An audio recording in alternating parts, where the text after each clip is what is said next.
వద్దని వెళ్ళిపోయారు.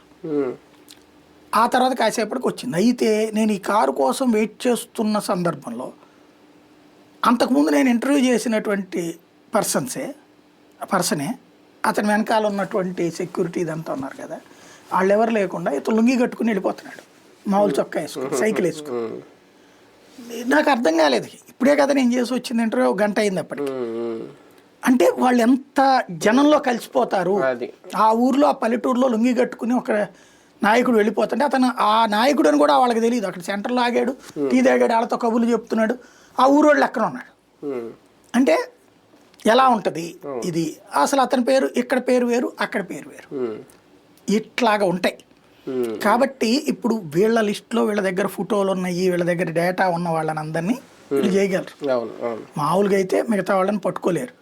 కాకపోతే వీళ్ళ ఆపరేషన్స్ కారణంగా ఇప్పుడు కుంటుపడుతుంది, ఆగిపోతుంది నక్సలిజం అని నేను అనుకోను. అయితే ప్రజలలోనే ఒక వ్యతిరేకత రావడం వలన ఆగిపోతుంది. ఇప్పుడు ఇంతవరకు నక్సలిజానికి పోతాం వాళ్ళ సిద్ధాంతం కాదు.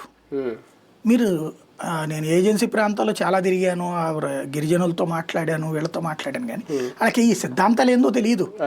అన్నలు వస్తే మాకు అంత బొవ్వ దొరుకుతుంది, కాస్త డబ్బులు దొరుకుతాయి, ఎవడన్నా మమ్మల్ని ఇసిగిస్తుంటే కనుక ఏ పోలీసు ఏ అధికారో వీళ్ళు వెళ్ళి వాళ్ళని తాడదీస్తారు.